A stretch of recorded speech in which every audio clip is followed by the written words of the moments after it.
Shabbat Shalom. We just heard the names, so many names of your loved ones, and this sermon is about names. I've been thinking a lot lately about the significance of names and the power of naming. I'm thinking about it on a deeply personal level because my husband and I are expecting another child in the spring. And I'm thinking about it when I'm helping someone choose a Hebrew name in the process of converting to Judaism. And I've been thinking about it a lot when we've been saying the names of loved ones during our prayer for healing and before the mourner's Kaddish. Names and naming are central throughout the book of Genesis. The first human beings are named by God, and the generations of their descendants are described in long genealogical lists of names. Often the Torah will interrupt the narrative suddenly and awkwardly to include a list of generations, name by name. And whenever a significant character has a child or a character experiences some kind of transformation, the Torah tells the story of that person being named or renamed. Isaac's name reminds us of Sarah's laughter at his miraculous conception. Jacob's name describes his relationship with his brother Esau. The names that Leah and Rachel give to their sons express their deepest longings and prayers. And here in this week's Parsha, Joseph names his sons after his experience of suffering and redemption. He names his firstborn son Menashe, meaning God has caused me to forget all my toil and my father's house.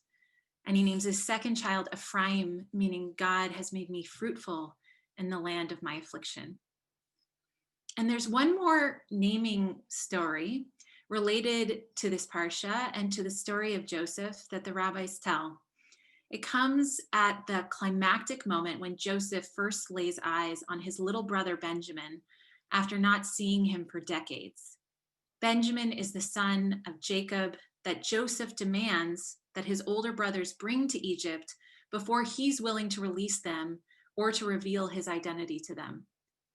Joseph has a special relationship with Benjamin, his only brother who shares the same mother and father, and the only brother who wasn't involved in abusing him and selling him into slavery.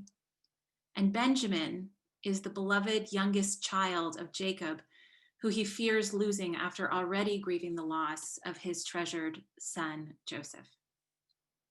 After Jacob finally gives in and allows his sons to take Benjamin to Egypt, Joseph, still unknown to his brothers, sees his little brother Benjamin for the first time.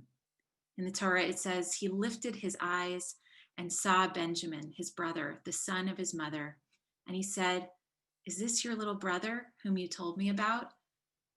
And he said, "May God favor you, my son."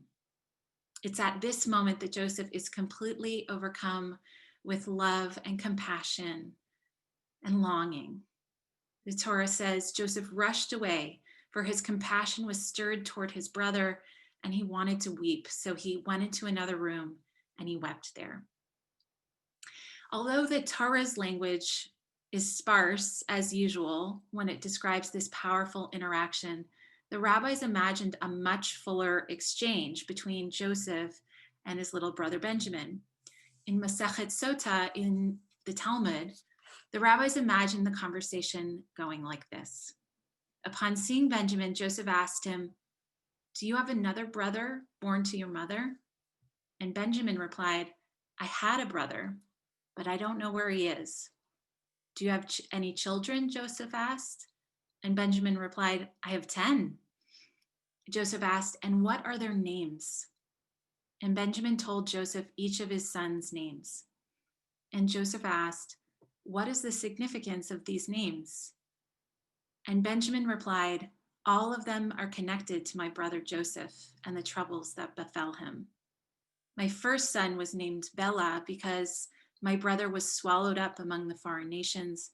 My second son was named Becher because my brother was the firstborn of my mother.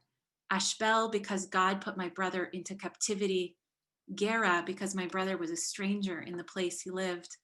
Naaman because my brother was very pleasant to look at. Echi and Rosh, because he was my brother and my superior. Mupim, because my brother learned from the mouth of my father. Chupim, because my brother did not see my wedding, and neither did I see his wedding.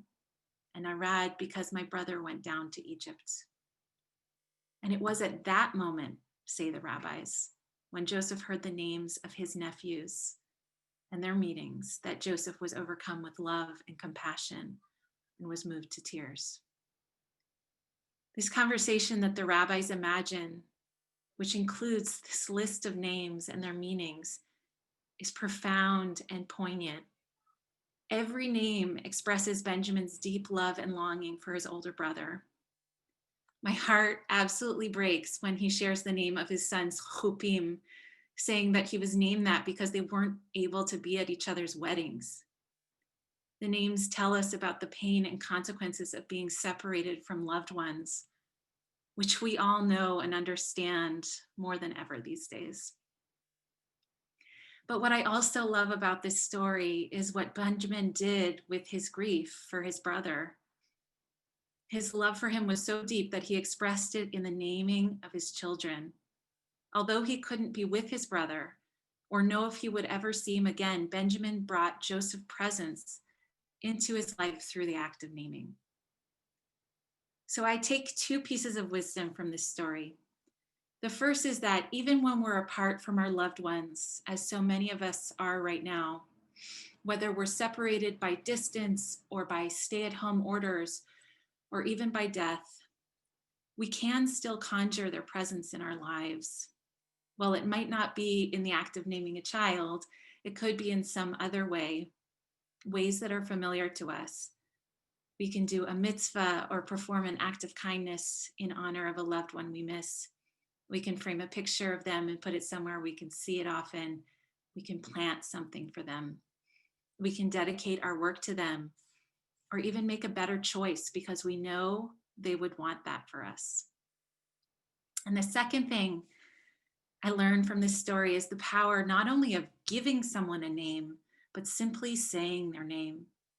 As we learn from Torah generally, and from this narrative in particular, every name carries with it a story and a web of relationships. A name carries hopes, dreams, and prayers. So when we name a child or choose a Hebrew name, or say the name of someone who's ill, or recite the name of a loved one who's died, we not only lift that particular person, but we acknowledge the world, the breadth of humanity that exists within them. And this is why it's so essential to say out loud the names of individuals, especially when they might otherwise be referred to as a number or a statistic or a category, or God forbid, a racial slur. This is why we must name each and every person whose life has been taken by the coronavirus. This is why we continue to name and tell the stories of Holocaust victims. This is why we must say the names of each and every Black and brown person whose life has been stolen by racist hatred. This is why we say the names of every LGBTQ individual who has died on account of gender-based violence. This is why we say the names of friends and loved ones who are fighting illness, and why we recite the names of loved ones who have died. This is why we address each other by name and ask a stranger, "What's your name?" Because when we do this, we pronounce a person's humanity, we declare their dignity, we proclaim their belonging, and we celebrate their impact on us and the world.